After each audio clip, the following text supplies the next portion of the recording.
bi jiitu mooy bi gën a garaaw mooy li ñuy wax code pénal bi. code pénal bi article 45-1 foofu li nga si jublu du lenn lu may xeex li nga xamante ne mooy ñi nga xam dañuy def politique. ndax tey boo bokkee ci parti tey ëllëg soo defee dara mën nañ caa dëgg xam nga yow rek lañ war a yem mais mën nañoo jàll ba àgg ci parti bi nga bokk wala kuréel wala daayira maanaam tas ko loolu mooy li ci garaaw moo tax ñu bañ ne amul. beneen bi ci des mooy tey suñu demee tey Sénégal ba dafa am nit ñu ñuy déglu ak ñun dul déglu ndax tey jii yow boo nekkee député mun nañ la bañ a déglu soo nekkee ministre mën nañ la bañ a déglu soo nekkee magistrat mën nañ la bañ a déglu waaye nag képp koo xamante ne maanaam kilifa diine nga ñoom am nañ sañ-sañu déglu la ca duñ la tàggu. siis bi mën na joxe ñu déglu kilifa diine yëpp tey seen téléphone yi ñu mettre ko en écoute di déglu xalifa généraux yi léegi mooy loi bi nga xamee procédure de loi bi ñu mujj jàllale loolu lañ jàllale ca dañ koo voté sax sans débat voilà Sénégal tey bu Macky Sall foofu la toll jërë ngeen. Voilà, je crois que leer na. ku moom lii na téye ku moom yi waaw. Vos impressions après la Wow, ça a été une journée très longue, avec des débats très animés.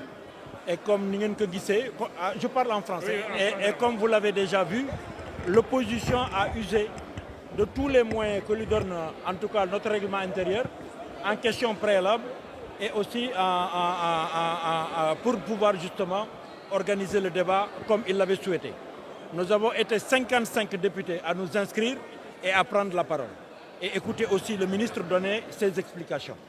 Je tiens à dire aux Sénégalais que ce code de procédure pénale et le code pénal, les modifications qui ont été apportées, ne font que renforcer le dispositif sénégalais dans la lutte contre le terrorisme. Le terrorisme est un mal qu'aucun pays ne peut combattre tout seul. Il faut le combattre en mutualisant nos forces, en mutualisant nos efforts. C'est la raison pour laquelle il y a des conventions que nous avons signées au plan international. Il y a aussi des conventions des Nations Unies qui font qu'aujourd'hui, il fallait qu'on mette notre législation nationale aux normes. Voilà les raisons pour lesquelles nous avons procédé à ces modifications, aussi bien du code pénal que du code de procédure pénale. Vous avez pu remarquer aussi que nous n'avons pas jugé nécessaire de discuter sur le code de procédure pénale. Parce que les deux vont ensemble. Aucun débat ne pouvait plus être entretenu ici qui va aller nous apporter quelque chose de nouveau. Depuis 10 heures, nous sommes ici à l'Assemblée nationale. Nous avons embrassé donc l'ensemble des codes, aussi bien le code pénal que le code de procédure pénale. C'est la raison pour laquelle nous avons pensé que nous pouvions voter les deux textes. Et je tiens aussi à préciser, et ça c'est important que je le précise, que le droit de manifester existe très bien. Mais manifester ne veut pas dire détruire les biens des autres. Manifester ne veut pas dire détruire les édifices publics. Ça, en France, vous avez une loi anti-casseurs qui a été votée, mais nous avons préféré, en tout cas, le mettre simplement dans le corpus de notre loi et nous conformer, en tout cas, aux règles internationales. Voilà ce que je voulais dire. Non, je ne dis pas que les casseurs sont des problèmes, mais ceux qui vont s'adresser à des gendarmeries pour voler des armes, comme ça s'est passé entre le 5 et le 6 mars, cela est inacceptable parce que vous ne pouvez pas contrôler après le flux de ces armes-là. Comment ils vont être utilisés? Vous avez vu qu'il y a eu des brigades de gendarmerie, notamment dans la région de Kolda, qui a été brûlée et les armes même ont été volées. Ça, c'est des actes terroristes et c'est inacceptable pour un pays qui se respecte. Nous avons la chance d'avoir un pays qui est le Sénégal. Si vous regardez autour de nous, seul le Sénégal a une république qui tient. Alors, sauvegardons cette république-là. Faisons de sorte que les libertés des personnes soient respectées. Faisons en sorte que les gens puissent travailler, aller et venir. Préservons leurs biens, mais ne tombons pas dans le terrorisme parce que le terrorisme, c'est quelque chose de grave. Non, non, la loi encadre. Maintenant, l'État va aussi mettre les moyens. Est-ce que vous savez ce qui se fait de par l'État? Le budget du ministère de la Défense, des forces de sécurité a été multiplié depuis l'avènement du président Macky Sall par 4. Pourquoi? Parce qu'il nous faut renforcer notre dispositif. Vous savez, la menace qu'il y a dans l'Afrique de l'Ouest, je ne vais pas citer des pays, mais vous êtes tous des Sénégalais, vous savez ce qui se passe. Préservons notre pays de ce terrorisme-là. préservons, gardons la stabilité que nous avons dans ce pays-là, pour que ce pays continue d'être en tout cas un territoire de paix, un territoire de partage, où tous les Sénégalais peuvent vivre dans la paix et pouvoir se développer, en tout cas dans la concorde nationale. Voilà ce que waa ci olof rek mooy wax ni tey li ñu fi doon voté. voilà ñu jëliwaat beneen réaction wu beneen député je crois que muy ministre Malick Sall voilà. Et le financement du terrorisme. Et la criminalisation de la piraterie maritime. Il n'a jamais été question de terrorisme ou de quoi que ce soit d'autre. Étant entendu que le terrorisme est déjà dans notre corpus judiciaire et ça se trouve dans le code pénal déjà. Je vous ai lu les dispositions du code pénal qui définissent effectivement ce qu'il faut entendre par terrorisme. D'aucuns ont essayé de terroriser le pays. Je crois que grâce à vous et grâce effectivement à la sagacité des membres de l'Assemblée, ce piège s'est retourné contre leur auteur. Je vous remercie. Mais am ngeen ne que man lu ma gën a kontaan mooy que plénière bi nekk en direct couvert par la presse. Parce que depuis démb am na ñoo xam ne dañu doon dugg ci réseau yi ci rajo yi di wax ne président Macky Sall dafa bëgg désormais interdire ay manifestations gis ngeen ne que loolu du dëgg. Débat yi woon na ko effectivement texte bi ñu proposé tey dafa concerner uniquement financement du terrorisme ak blanchiment des capitaux loolu rek la woon ak criminalisation lu ñu fekk ci piraterie maritime mais benn disposition visé wul terrorisme parce que tout simplement terrorisme dafa nekk déjà ci suñu code pénal gis ngeen code pénal bu ma leen woon disposition d'article 279 alinéa 1 de ce code pénal kenn laalu ci donc kon loolu dañu doon jéem a créer ay conflits dañu doon jéem a yëngal dëkk bi dañu doon jéem a def parce que lu la dëgg-dëgg benn député wax na ko def naa ne président de la commission du groupe Benno dafa ne am na ñoo xam ne bu ñu gisee tournée président dans le pays et dernièrement au Fouta ils ont compris que les rêves qu'ils avaient en fin de compte c'était que du rêve et que la réalité va être toute autre donc maintenant ils vont essayer n'importe quoi mais leer na ci bopp ñëpp que lu ñu doon wax li amul te musul am jërëjëf merci.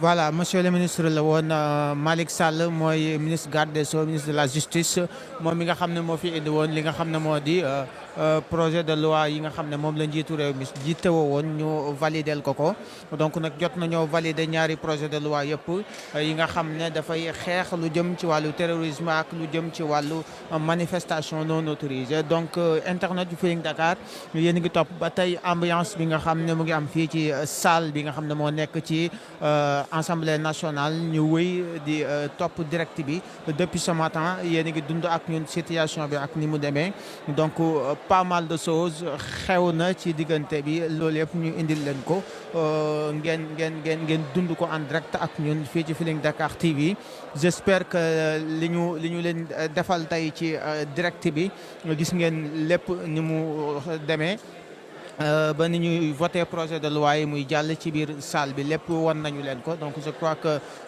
def nañu lépp ci li nga xam moo di salle bi gis ngeen yenn réaction yi nga xam ne jot ngeen ko am yenn réaction wu député yi nga xam ne ñu ngi fi voilà yëf yi mujj na sotti sànq Cheikh Abdou Mbacké Bara Dolly voilà dafa mel ni am na beneen honorable député bu war a jël ñu déglu ko. Alors, Madame la Présidente, vous êtes la présidente de la Commission des lois, vous venez de voter la loi pour les dépôts. Votre impression? je pense que c'était quand même un peu difficile, c'était laborieux, mais on y est arrivé. Et je pense que l'opposition était dans son rôle, mais on a compris et je voulais féliciter mes collègues députés de la majorité qui ont compris et qui n'ont pas souvent suivi. Parce que je pense que l'essentiel était que ces deux lois soient adoptées. Et aujourd'hui, l'opinion publique va comprendre que, en fait, ce qui était annoncé n'est pas ce à quoi on a assisté aujourd'hui. Parce que c'était vraiment le gouvernement qui était dans son rôle de mettre à jour le code pénal par rapport à certaines dispositions pour mieux réglementer vraiment la gestion du financement du terrorisme, de la question de l'organisation des saisies au niveau du blanchiment d'argent, mais également de faire un retoilettage du code pénal par rapport à certains textes qui ont été adoptés précédemment. Donc je pense qu'il n'y avait pas péril en la demeure et tout est bien qui finit bien. Donc le code pénal a été adopté, le code de procédure pénale également a été adopté. Je pense que c'est deux codes qui vont ensemble et on a vraiment salué vraiment la hauteur avec laquelle on a quand même pu adopter ces deux textes. C'était difficile. On a passé presque 7 heures de temps sur le premier texte, mais je pense que ça nous a permis de vider un certain nombre vraiment d'incompréhension et ça nous a permis également de pouvoir montrer quand même que ce qui était annoncé n'était pas ce à quoi on a assisté aujourd'hui. Donc vraiment, c'est féliciter tout le monde. Féliciter encore le président de l'Assemblée nationale, M. Moustapha Niasse, qui a aujourd'hui encore une fois montré sa sagesse, montré également qu'il maîtrise bien le règlement intérieur et que c'est un homme qui a toujours suivi les procédures. C'est un homme procédurier, donc qui a suivi les procédures. Malheureusement, l'opposition était dans son rôle. Donc c'est vraiment tout ce que j'avais à dire. Ci olof tey dañ doon adopté code pénal ak code de procédure pénale jafe woon na métti woon na tuuti ndax tey vraiment soo seetee ni ñu commencé rek da ngay xam ni ci ay jafe-jafe lañ doon jëm waaye nag vraiment opposition moom rôle am mooy fexe ba li ñu bëgg du am mais heureusement que député majorité yi aujourd'hui tey xam nañ comprendre woon nañ fañ bëggoon a jëm te ba tax nañu ci bare niñ daan amee xadar tey amee wuñ ko ba ñu mën a voter code pénal bi ba pare aussi voter code de procédure pénale bi liñ ci doon wut nag foog naa ak la ñu annoncé woon nit ñi du benn parce que tey soo seetloo soo yoree code pénal mu am ay coppite yu am ci yeneen texte yoo xam ne laal na ko il faut nga ñëwaat ci moom taxawaat ba méngale code bi ak texte yi nga xam ne voté woon nañ ko surtout criminalisation du viol nga xam ni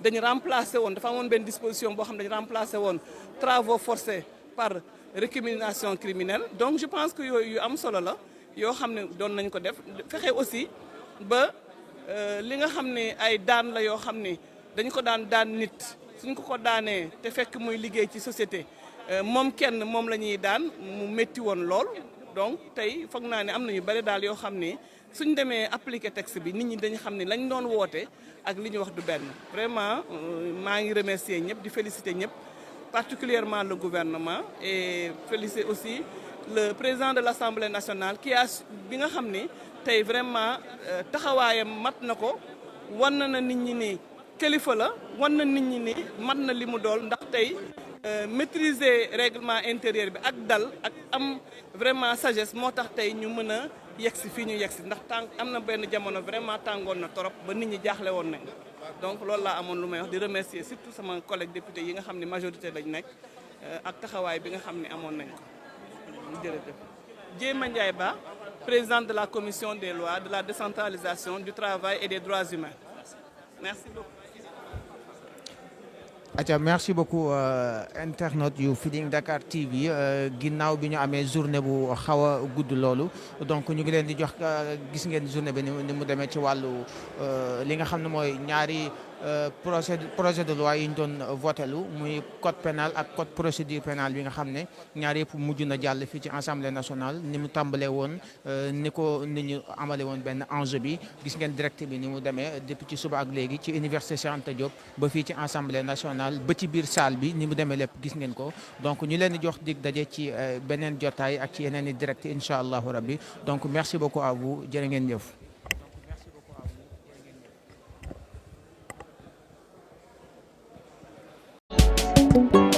del déglu del xool Feeling Dakar site bi lay jox information yu leer Feeling Dakar yaa ngi Feeling Dakar di nga am info yu leer ci people et sport politique Feeling Dakar yaa ngi Feeling Dakar Feeling Dakar notre plateforme d'information